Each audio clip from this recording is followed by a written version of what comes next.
Washington's closing in on an elite defensive coordinator.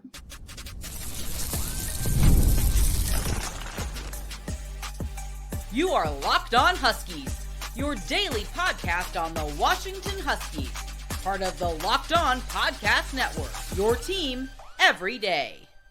Welcome back into another edition of the Locked On Huskies podcast. I'm Robert Tomashoff. That's Lars Hanson. He's site editor with Athlon Sports Inside the Huskies.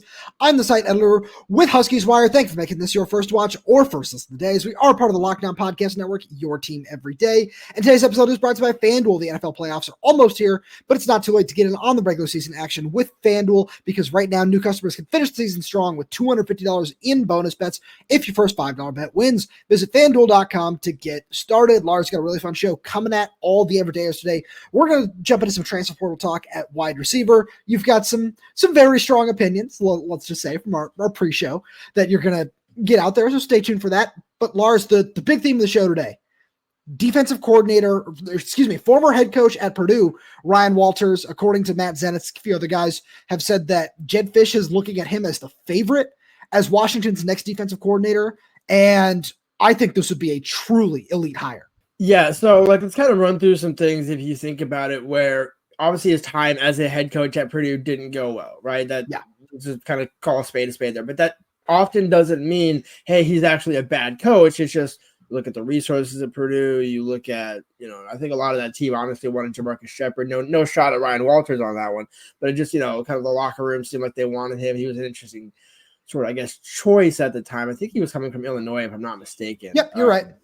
And so, again, it was like a good defensive hire, kind of almost like in the Mariota mold. Like, okay, good defense, but should you be a head coach? Or, and this is what I love most about this potential hire, this is how good the gravitas of Jedd Fisch is. This is an NFL move. This is hey, I am, insert, notable head coach in the NFL. And you know what? I got the offense. I just need a head coach of a defense. I just need to turn the keys over to somebody just like I did with Steve Belichick, who I know can recruit, who I know can do this and that. And you look at, I think, was it Caleb Smith out of Alabama was down to Purdue and Washington. So, you're looking at, okay, good. Some of the similar recruits he wants that we have and things like that. But the fact that Jedd could potentially get a former head coach to be a DC, that's an NFL type move. And that's exactly what kind of this defense could use. So let's run through his final season at Illinois. Number 1 in the nation in points per game. Number 3 in total defense. Number 8 in passing defense. Number 10 in rushing defense. That alone tells me everything that I'd want to hear. But we're going to take it a step further, because I personally love talking about development, the NFL draft. That's something that, shocker, Jedd Fisch pushes really hard. I don't know if you've heard that, but that's something that is really, really important for everybody. And Seattle fans, just if you are a Seattle football fan, if you are a Seahawks fan, you love Ryan Walters. And if you don't follow the draft, that's fine. But Devon Witherspoon, the number 5 pick in the 2023 draft, the pride and joy of Ryan Walters' secondary on those teams. But he wasn't alone, because they also produced a 2nd-round pick in that draft. They also produced a 3rd-round pick, all from the secondary in that draft. And then 2024, he was very, very big on a very big part of developing Johnny Newton, who was a 2nd-round pick along the defensive line with the Washington Commanders. So that in and of itself, I love, and I think that's great. But I think that's all stuff that would play at Washington as well, where you look at the way this coaching staff is recruited. You look at some of the bodies they brought in. Devon Witherspoon, Johnny Newton, the top 2 guys, just that I like to point out, were both really low rated. I think Devon Witherspoon was unranked. I know Johnny was a 3-star, but that just proves the development that he was able to, bestow upon those guys, let's just say. But I love that angle of all of this, where the scheme is aggressive. The scheme is a lot of fun. It's big, heavy fronts that move really well. It's the same aggression in the secondary that you see where Devon Witherspoon, we've seen what he's able to do as a blitzer and as a run defender, but he's spectacular in coverage as well. And it's that one-on-one, we are going to get up in your face and jam you type coverage.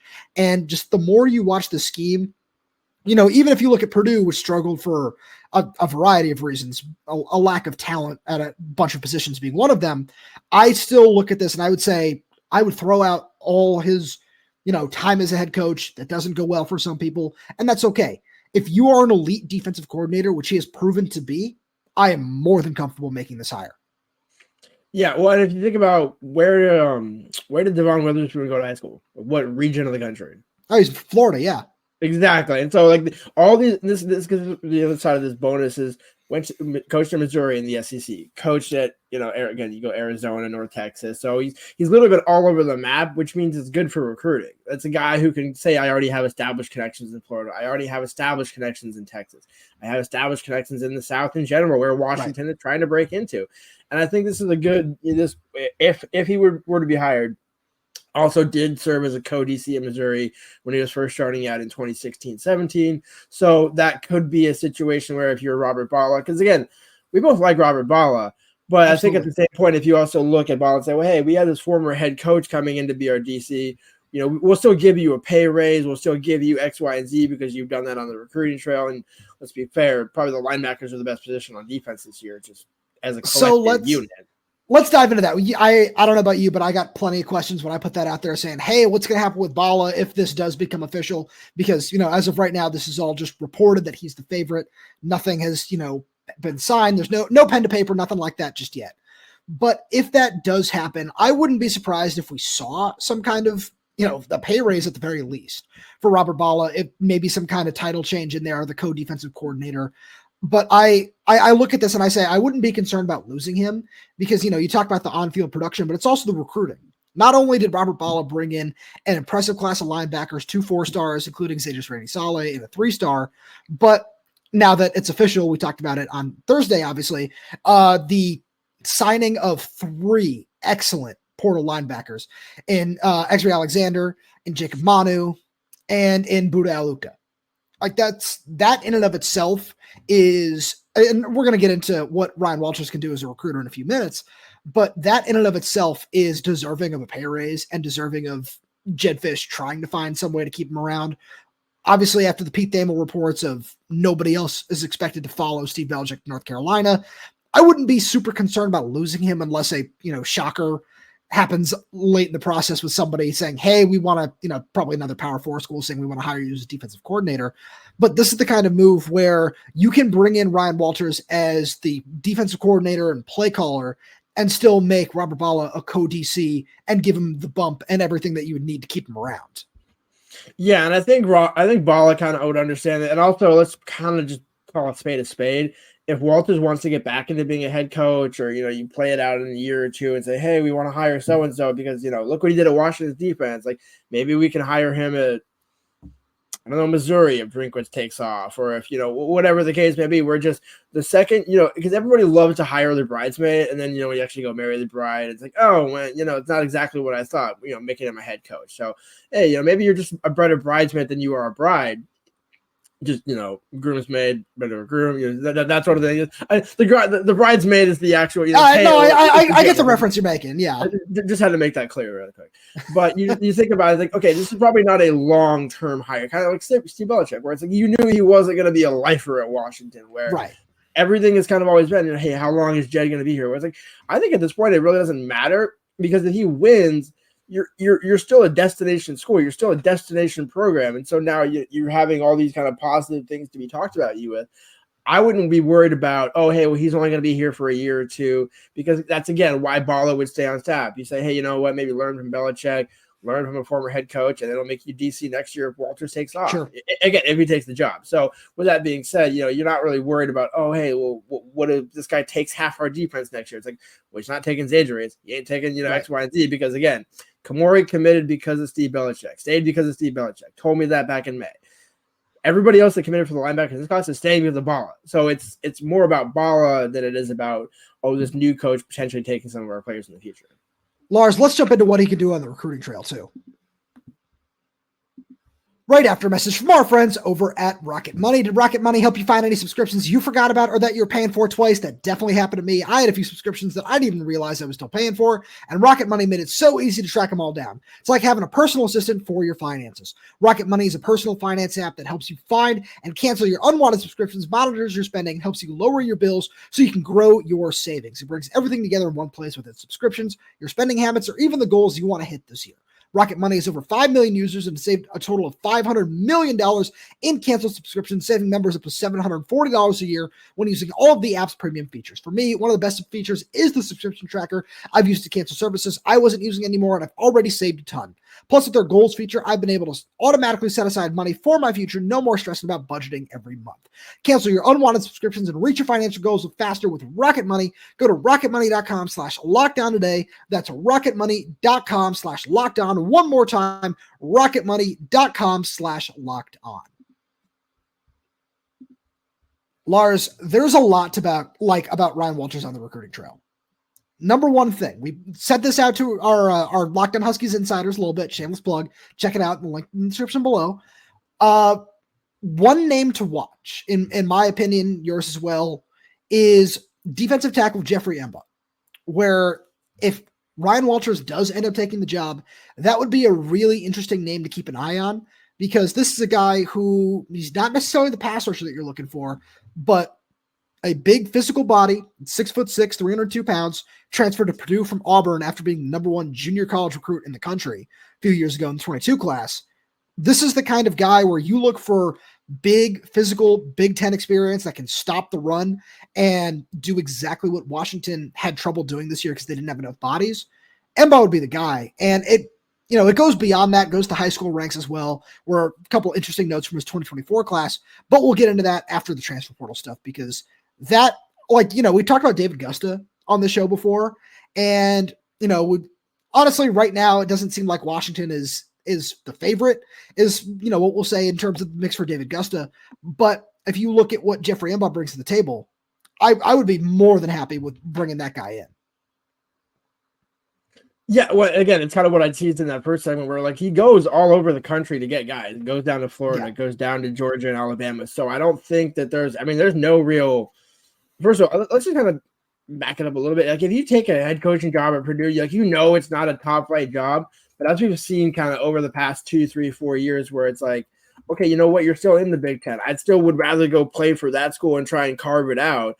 And so he's not afraid to go and have some of these big swinging, recruitment battles. He's not like, okay, well, and I think actually Caleb Smith might have looked at Purdue one more time before he signed with Washington, and just the ironic part of that is it's like, okay, well, you can look and say why, or you can look at it and say, hey, that guy doesn't give up. That guy doesn't, he knows how to build relationships, and almost kind of like the Mike McDonald with the Seattle Seahawks, if you were. It's like he just knows how to connect with dudes. I think Jeremiah, right.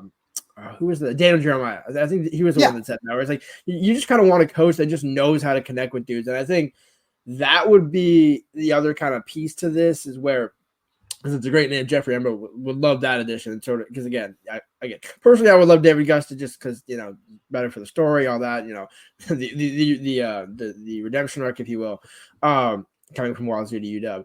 But with that being said, you could go look at that roster and now think, hey, he was going back to 2018 when he was at Missouri, he was signing 4-stars. So it's not like this is a guy where you're thinking, oh, well, maybe he's going to get, a couple of good guys, but he might not be he's a relentless recruiter. I think that would be kind of a fair characterization of Ryan Walters. And so honestly, and I know you're probably going to hate this, it's not obviously there's no way it's anything but a step down in last name and surname. Oh, but sure. But in step up, I think it's actually a better recruiting tool because I agree. Hear me out. It's not that the Belichick name wasn't a great recruiting tool. Believe me, worked for Kamori, worked for a lot of guys. But I think it's almost like in order for Jed's program to evolve, he's got to have somebody going out like Bala, where it's like, hey, I'm actually going down.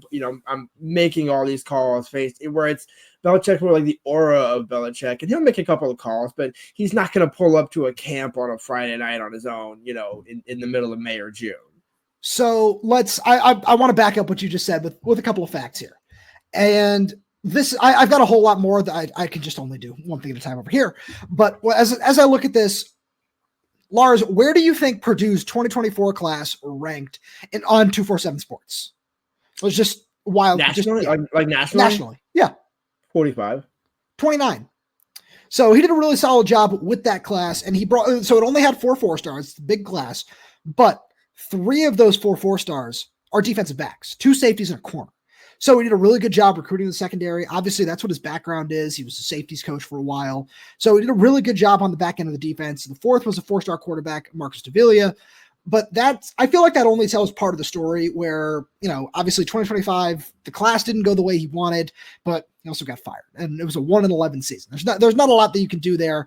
But I look at all that and I say, this is a really solid building block in terms of just, it shows what he can do to attract talent to Purdue, which has not been, it's no secret. And it hasn't been any kind of talent factory over the last 10, 15 years. So I look at that and I say that would make me really, really comfortable with what's going on. But you can also look at the transfers that he's got coming in, or not coming in, the transfers that were part of his program that he helped develop. And it's unfortunate that they didn't win games. They didn't do a lot there. But there are a lot of big names in this portal class too. Yeah, and I think that's the other side of this equation is it's not just a guy that can develop and, do things in the high school ranks. It's, we need to get some impact guys. But I think it's almost like as time goes on, you're going to become that coach. You're going to evolve into that coach where, okay, initially it, I don't want to make the Jimmy Lake comparison, but it's okay. You can get just defensive backs because you're a good. Who is another Missouri former safeties coach / defensive coordinator that hasn't really panned out in the same way? Safeties coach? Alex. Oh, Alex. Yeah, no. I know. I agree. Because again, like this has been a steady progressive rise, whereas the other one is kind of bringing a steady progression, downfall. And that's no shot at Alex. It's just you look at the way their careers have gone. I couldn't even tell you where Alex is at right now. Whereas with Walters, it's like, look, maybe he's just not meant to be a head coach because you look at it: Arizona cornerbacks coach, safeties coach, Memphis. You just go down that list. He's gone steadily up that list. Maybe head coach was a little bit too far, so you just go one rung back down.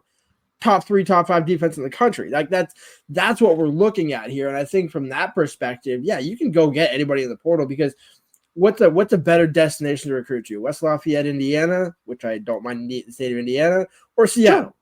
Right. No, I think that's totally fair. Where if you look at it, I found a couple of the names I was looking for. Where Dylan Thieneman was one of the top safeties in transfer portal. Obviously, he goes to Oregon, but that was just an example of a guy that he helped develop, helped get to where he is. Another one is I was a huge fan of edge rusher Will Helt, who ended up at Clemson. Where I'm going through this list right now, and obviously he had a lot of guys transfer out. But you look at just some of the talent that he was able to accrue on that roster. It's really impressive in the way he's able to develop some of these guys as well. And those are the two top examples that I wanted to make sure I pointed out. But it's one of those things where this is the kind of guy you're dealing with in terms of what he can bring into the program and what he can get out of them once they get here. And Lars, you and I know really well. I love to write about, Huskies in the NFL over on Huskies Wire if you want to go check any of that stuff out. And one of the most important things is we've seen so many Washington guys come in as a 3-star and end up as a first, second, third round pick. And again, you and I are the biggest proponents of stars certainly are important, but they're not always everything. And if he's going to go out and identify talent like this coaching staff under Jed Fish has shown it can do, then there's no reason to believe that guys that he brings in out of the transfer portal, just like this staff has done, or, on the high school recruiting trail as well, are going to be impact guys.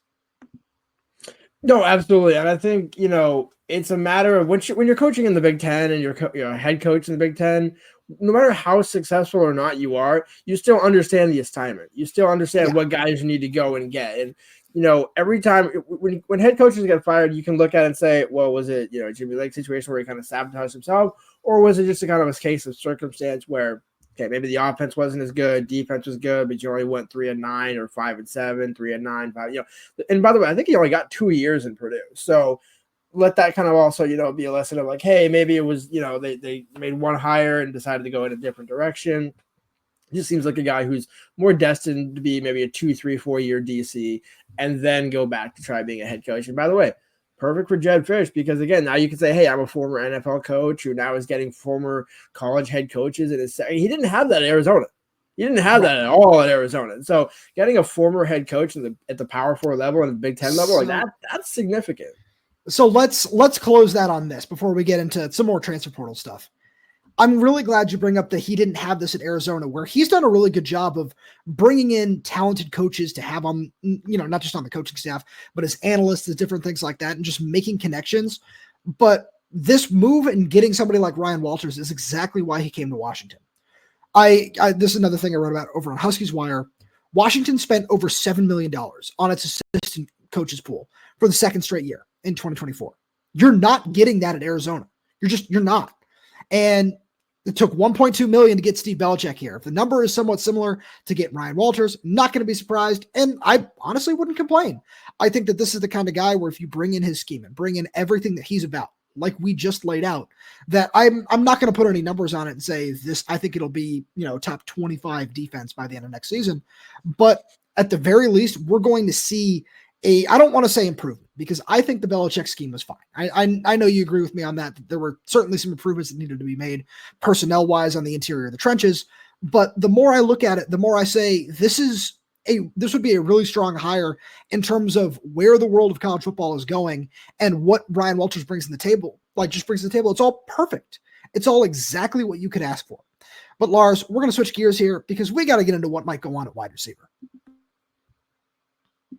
Right after a message from our good friends over at FanDuel. The NFL playoffs are almost here, but it's not too late to get in on the regular season action with FanDuel, America's #1 sportsbook, because right now new customers can finish the season strong with $250 in bonus bets if your first $5 bet wins. FanDuel has so many ways for you to pick up a W. I love betting on which players score a touchdown and how many points each team will score. It's thrilling. Not only can you bet on who will win the game, but FanDuel also has bets for which players score a touchdown, how many points each team will score, and so much more.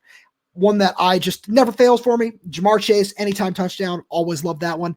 And all you got to do to check that out is just visit FanDuel.com to join today. That's FanDuel.com for your chance at $250 in bonus bets. Make every moment more with FanDuel, an official sportsbook partner of the NFL.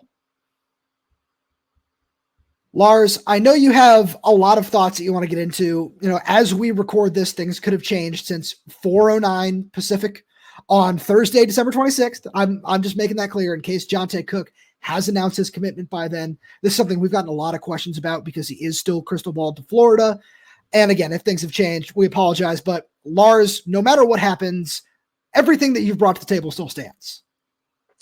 So Johntay had a great tweet the other day. It actually kind of popped off where it said, "Scared money doesn't make money."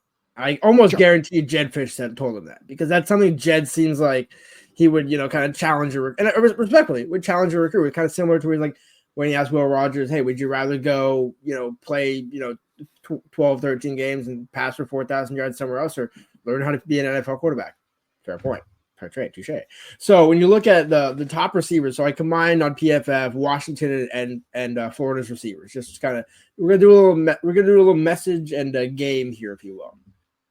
Washington had the top two receivers, Giles Jackson and Denzel Boston, with 74 catches and 60 catches, respectively. Both had 91 targets. Both clear by at least 25 to 30 targets Florida's #1 targeted receiver, who I'm not even going to mention his name.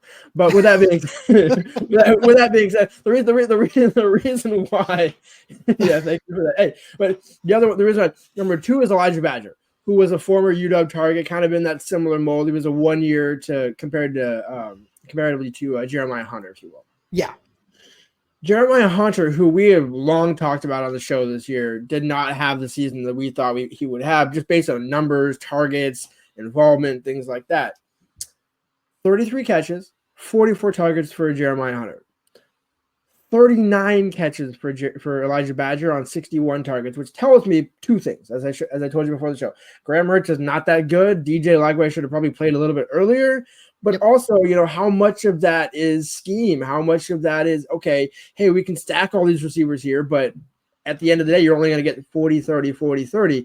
That's not really what Johntay would be looking for, where now Giles is going to be out of that equation. So take the top receiver out of that list in terms of reception, just reception. Sure. Just targets and receptions here. Yards are what you do with. Receptions are the opportunity here. You can't tell me if you're Johntay Cook and you're looking at that and thinking, oh, by the way, you're also bringing in Dallas Wilson. You're also bringing in all these other guys to say, hey, you know what? We'll find a spot for you in between our guy with 19 catches and 17 catches. That sound good with you? So I certainly agree with where you're going with all that. And I just want to take one thing you said a step further before we get into where Washington might go from here. It's not just that Giles is leaving. With Denzel coming back, you have an established #1 target, which is great. But it's not just that Giles is leaving, because Jeremiah Hunter is also leaving and Kaleki Latu is also leaving. So there are plenty of opportunities when you look at targets to have that in Washington's offense, which makes the fact that Washington has struck out on a lot of their top targets so far in this transfer portal cycle so baffling. is because there is so much opportunity in this offense. And, people are going to say a lot of different things. Well, is it NIL? Is it, a lack of being able to recruit? We're not going to speculate on that at this time. And again, we're not saying that it's okay. We're not defending that by any means, but we're just saying there are a lot of different factors at play when it comes to why this has happened, and it doesn't make it any less shocking. But the more I look at this, the more it makes me intrigued by Louisiana Tech's True Williams, where this is a guy who was all Conference USA this past season. And this is one thing I'm really intrigued to get your take on, Lars, is he entered the transfer portal on December 24th. He entered the transfer portal because of the junior college ruling saying you can get an extra, get that time back, which gives him one extra year of eligibility if you played at a junior college at any point in time. So I think that this is a guy who would have entered earlier and who might have been a bigger name on this list where, I don't know if he's better than Jordan Dwyer or Johntay Cook or Zachariah Branch, or, maybe put him in that DT Sheffield category. But the more I look at what he brings to the table, 6'3", 200 pounds, this is the kind of guy that Washington needs in this offense. And he's a playmaker. He was, a bit of a late breakout guy, but he makes plays.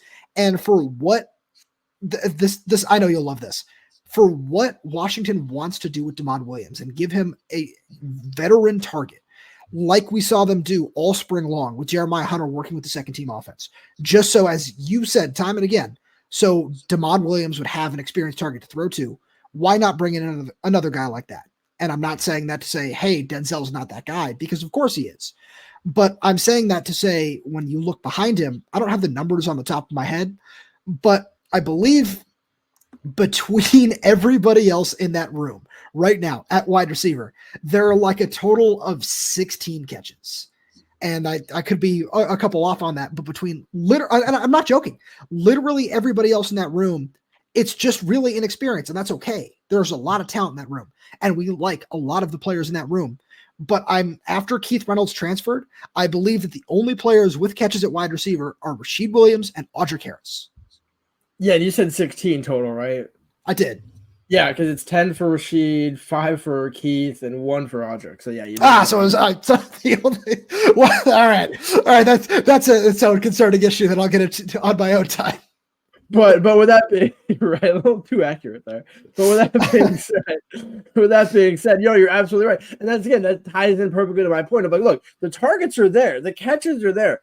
And I think, and also one thing to kind of tie all that together, the one thing that I've been harping on when Jed doesn't go to 3 receiver sets and 4 receiver sets, that's one thing we did see a lot with Damon against Oregon, against Penn State, where it's like, oh wow. And now again, part of that you can say is like, well, hey, you're down, 28-3, like might as well go 5 wide with no offensive line, just see what happens, Right. Damon can make some miracles happen out there, right? But which he can, in reality he can. But I think, I think that was also kind of a sign where Jed was saying, all right, you know what? Season's basically almost over. Let's see what Damon can do. Let's spread this thing out, see what happens. And I know the reason why I wish Jed had done that earlier, because man, this recruitment would go a lot easier. And I think Johntay would see that. Like, oh, wow, I could actually get, 40, 50 catches next year. And then, 70, 80 the next year if I came back, 90 catches if I came back the following year. Be that McMillan that he was at Arizona, kind of feed off of that number 2 spot, because I understand everybody wants to be number 1. Right. But who cares? Be a number 2, be the benefit of a number. Ask Roma Junze how being a number 1 in 23 was. Oh yeah. Well, it's not even just that. It's it's Jalen Polk, it's Jalen McMillan, and I agree with your point.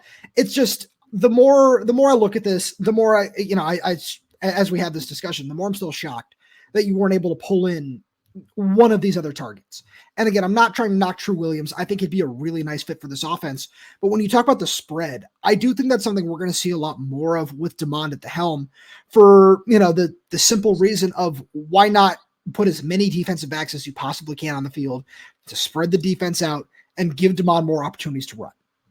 Why not do that? That's just a fun little wrinkle that I'm sure Jed's thinking about. But the more I look at this, the more I don't know, man. There's just something about this that screams this coaching staff is super confident in the young players in the room.